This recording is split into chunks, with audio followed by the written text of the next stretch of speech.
My name is Brian Panish, P-A-N-I-S-H.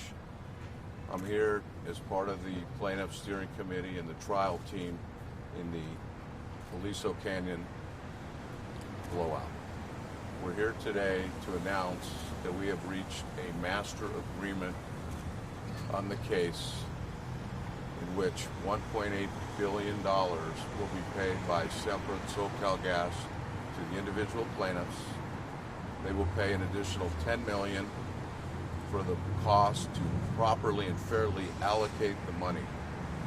This case is a result of corporate conduct, but it could not have been uncovered but for the people here today, and I want to introduce them. First, Mike Kelly and Lindsay Bayman from the Kirtland & Packard firm, Ray Boucher from the Boucher firm, Jesse Creed, Panish, Shea & Boyle, Patricia Oliver from the Rex Paris firm, Gary Praglin and Kelly Weil from the Cachette Petrie firm, Roland Tellis and Evan Zuckman from the Barron and Budd firm. All of these individuals, did I miss anyone? Paul Kiesel from the Kiesel Law Firm. All of these individuals worked tirelessly. Over 585 days of deposition were taken. The city and the county settled their case for $119,500,000. Since that time, 585 depositions have been taken.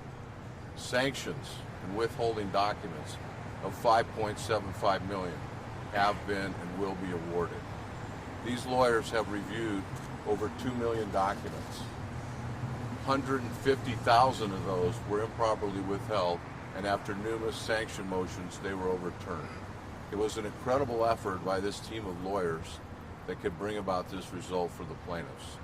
The only way that Sempra or any other utility understands anything is in the pocketbook. And this is about holding them accountable. Changes have finally been made by the PUC, the Public Utilities Commission, for more safety. It was determined that this well had failed, had no regular maintenance program. The casing that failed had not been inspected at any time since its installation.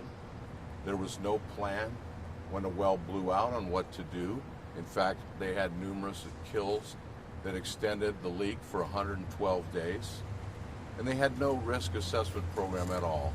And because of those failures, these people suffered. And we're thankful that we can do our best to have them receive fair and just compensation for what they've been through.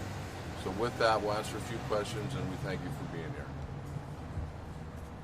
Any questions? SoCalGas is not admitting fault.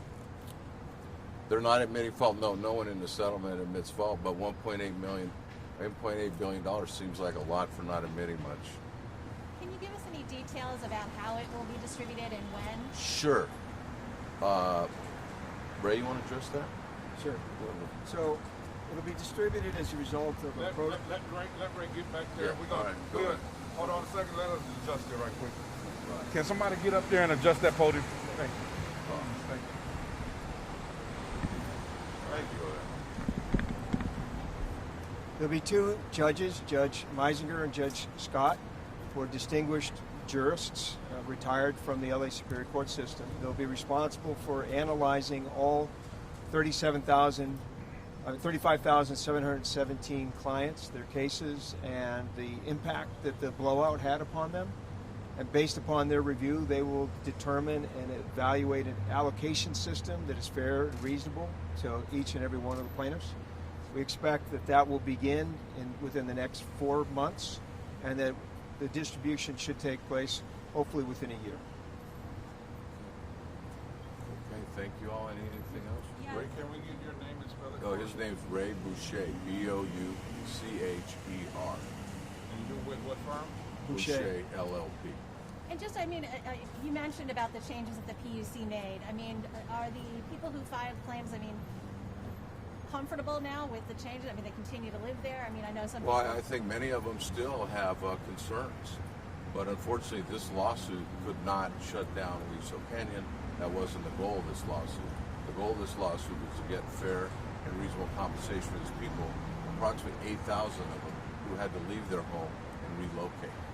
So that is to be for another day, and I know that some of the residents still believe that it should be shut down. That wasn't the goal of this case, and that's not our role in this case.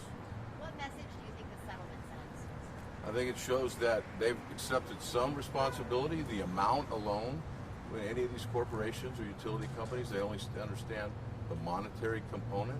So I think it sends a loud message that we have the court system. And I would say this, the judges, Judge Kuhl and Judge Buckley, through the pandemic, we were taking depositions by Zoom.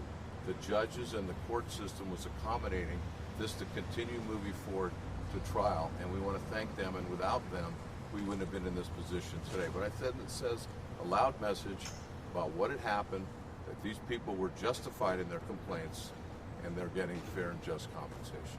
And do you think it will have an effect on systems throughout the country or the world? We're certainly hope so. I mean, that's what one of the purposes here is, so this doesn't happen to others. And I think now that what's been exposed and what finally the PUC sees, hopefully this will get done. But again, that is up to the PUC and the government. We don't have that control. Can you talk about the lingering injuries, any kind of lingering injuries, health effects that Well, lingering injuries, what we know right now is that the CDC, what we know right now is that there's still a long-term study that's going on, that's being funded, the LA Department of Public Health. We know that there's no study that shows there's not long-term health effects, and there's no study that shows there is long-term health effects. So that's what we know about that. That's what the evidence is today. So the 35,000 claims, how will that money be distributed? How much will the individuals end up getting roughly? So, again, you've got 35,717 people roughly. They all have individual claims in different circumstances. Some live very close to SS 25 in the blowout. Others live much further away but still have their lives impacted. So that's the reason why we have this distinguished judge panel who will analyze and evaluate all of the factors that are relevant to each individual case and make an allocation consistent with the evidence and the circumstances surrounding each individual and each family. So it's really difficult to talk about what an average would be or what any particular family will receive, but what they will receive is, just compensation for the circumstances that surrounded them and the impact that this blowout had upon them and their families.